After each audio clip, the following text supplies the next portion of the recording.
Hello everyone, I am Shalini Sharma in front of you. और आज मैं एक नए टॉपिक के साथ आई हूँ, दैट इज कम्युनिकेशन, जो कि हमारा यूजीसी नेट पेपर 1 का भी टॉपिक है एज वेल एज आपका कॉमर्स का भी एक इम्पॉर्टेंट टॉपिक है, जो कि बीकॉम एमकॉम दोनों में यूज होता है।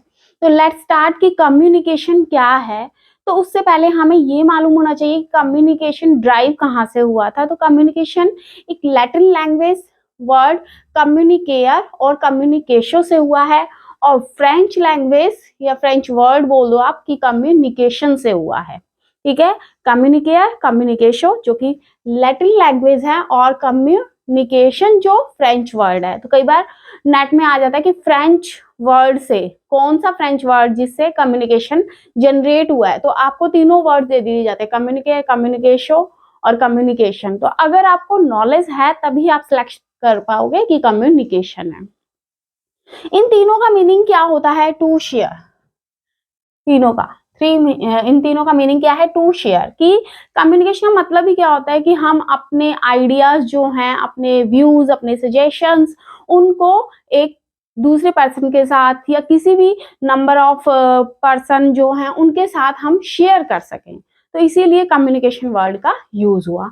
तो कम्युनिकेशन का मेन मीनिंग है एक्सचेंज आइडियाज विद समवन, किसी के साथ भी, मे बी वो मेल है, फीमेल है, या बहुत बड़ी क्राउड है, तो सबके साथ आप जो अपने एक्सचेंज करते हो अपने आइडियाज को, that is known as communication. It take place through verbal and non verbal medium. बच्चे, वर्बल और नॉन वर्बल टू टाइप्स आएंगे आगे हमारे कम्युनिकेशन के अंदर, जिसके अंदर होगा oral, grapevine, number of types होंगी। तो वो क्या है उनके बारे में हम बात करेंगे कि जो ओरली आ रहा है, रिटर्न में आ रहा है, तो ये सब आएंगे। तो ये मैं आपको नेक्स्ट क्लास के अंदर करवाऊंगी। तो अभी बस हम इतना बता देती हूँ कि ये वर्बल और नॉन वर्बल, कि बोल के और गेस्चर कम्युनिकेशन होता है। ठीक है, जैसे वो आपके होते हैं कि डेफ पीपल हैं, तो वो कैसे करेंगे? जो देख नहीं सकते हैं तो उन्हें भी कम्युनिकेशन करना है। देख नहीं सकते हैं वो तो कर सकते हैं कम्युनिकेशन, तो बट डेफ और डम्ब पीपल हैं, अब वो कैसे कम्युनिकेशन करेंगे? तो वो भी तो कम्युनिकेशन करते हैं, वो अपने हैंड्स के गेस्चर से करते हैं, तो वो भी कम्युनिकेशन करते हैं। तो वो आ जाएगा हमारा नॉन वर्बल कम्युनिकेशन के अंदर। नेक्स्ट वन है कि इसके अंदर नंबर ऑफ चैनल्स होते हैं। These are sender, message, medium, channel, receiver, response and feedback. इसको हम प्रोसेस भी बोल सकते हैं कि एक जो कम्युनिकेशन है वो कहाँ कहाँ से होके गुजरता है। तो सबसे पहले सेंडर होता है, सेंडर से फिर मैसेज, मैसेज मीडियम के थ्रू जाता है, मीडियम से कौन से चैनल से आप कर रहे हो, चैनल के बाद रिसीवर, रिस्पॉन्स और फीडबैक हो जाएगा। ठीक है, ये क्या है? अब आप मुझसे पूछोगे कि मैम चैनल क्या होता है, रिसीवर क्या होता है, मैसेज क्या है?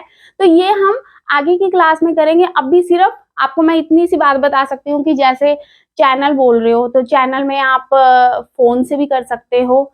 आप जैसे मैं अब आपके साथ कम्युनिकेशन कर रही हूँ, ठीक है, ये भी है।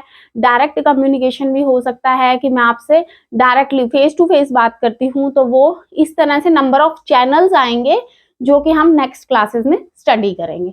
अब जो कम्युनिकेशन है वो ब्रिज ऑफ मीनिंग है।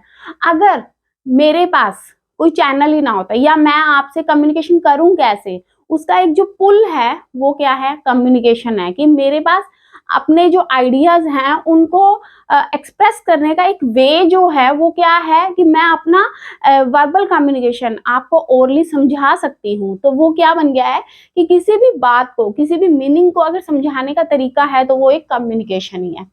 This is a systematic and continuous process of telling, listening and understanding.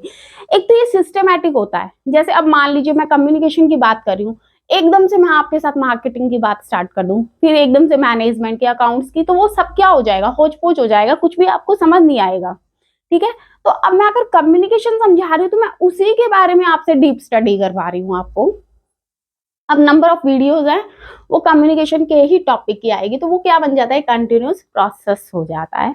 इसके अंदर मैं आपकी, अब जैसे अब तो मैं ऑनलाइन आपको टीच कर रही हूँ तो आपकी बात को मैं सिर्फ बता सकती हूँ, आपकी बात को सुन नहीं सकती हूँ। लेकिन अगर फेस टू फेस होता तो मैं आपकी बात को सुन भी सकती। तो उस चीज को बोल रहे हैं कि टेलिंग मतलब बताना, कि मैं अभी आपको सिर्फ बता रही हूँ। लिसनिंग, कि मैं आपकी बातों को सुनूं, वो किस तरह होगा कि अगर टेलीफोनिकली हम बात करते हैं या हम अपना जो फेस टू फेस कम्युनिकेशन करते हैं तो उससे मैं आपकी बात को समझ भी सकूंगी और सुन भी सकूंगी। ठीक है, तो फिर ये चीज क्या हो गई, आपकी अंडरस्टैंडिंग भी हो गया। नेक्स्ट वन है it characterized by speed, efficiency and ability to translate physical and geographical imitations. बच्चे इसके अंदर क्या है कि मुझे आपको अगर अपने कोई व्यूज एक्सप्रेस करने हैं तो उसके लिए मेरे अंदर एफिशिएंसी होनी चाहिए। कई कहते हैं ना कि हमारा कम्युनिकेशन स्किल बहुत ही लो है, हम एक्सप्रेस नहीं कर पाते हैं, हमारे को मालूम सब कुछ होता है लेकिन हम उसको बता नहीं पाते हैं, तो वो क्या हो गया कि इनएफिशिएंसी हो गई है। तो कम्युनिकेशन के लिए आपको एफिशिएंसी होनी चाहिए, एक स्पीड की किस तरह से हमने बताना है। कई बार क्या होते हैं, न्यू बैच आता है तो न्यू बैच को मुझे मालूम है कि इनको कुछ नहीं मालूम है, तो हम क्या करते हैं, स्लो प्रोसेस करते हैं। जब हमें नंबर ऑफ टाइम हो जाता है कि मान लीजिए मैंने नेक्स्ट वीडियो में ही अब कम्युनिकेशन का मैं आपको मीनिंग सारा समझा दूंगी, उसके बाद क्या सीधा हम आगे कैरेक्टरिस्टिक्स पे चलेंगे। क्यों? क्योंकि मैं आपको ऑलरेडी डिस्कस कर चुकी हूँ कि कम्युनिकेशन का मीनिंग क्या है, तो स्पीड कैसे यूज करनी है वो भी सेंडर पे डिपेंड होता है। और ये साथ ही साथ फिजिकल और ज्योग्राफिकल इमिटेशंस है। ज्योग्राफिकल कैसे हो गया, लैंग्वेज का डिफरेंस हो गया। जैसे महाराष्ट्र है तो वहां पे महाराष्ट्रियन लैंग्वेज बोली जाती है, हम मैं अब आपसे हिंदी में डिस्कस कर रही हूँ। आउट ऑफ इंडिया हम बात करते हैं तो वहां पे इंग्लिश लैंग्वेज है, स्पेन में स्पेनिश यूज होगी। तो इस तरह से जो ज्योग्राफिकल जो है उसके अकॉर्डिंग भी हमें अपना कम्युनिकेशन स्किल को चेंज करना पड़ता है। क्लियर हो गया? नेक्स्ट वन है कि systematic, it is a basic tool for survival and rights. Yes, अब मुझे मान लीजिए मैं अगर किसी के साथ अपने व्यूज को एक्सप्रेस ही नहीं कर पाऊंगी तो हम क्या हो जाते हैं, परेशान हो जाते हैं कि हमारी कोई बात सुनता ही नहीं है। ठीक है, तो हमें अगर सोसाइटी के अंदर एग्जिस्ट करना है तो हमें अपनी बातों को एक्सप्रेस करना पड़ेगा। अगले को क्या पता चलेगा कि वो क्या कहना चाहते हैं। ठीक है, मैं आपको कुछ समझाऊंगी नहीं तो आपको कैसे समझ आएगा कि कम्युनिकेशन क्या है।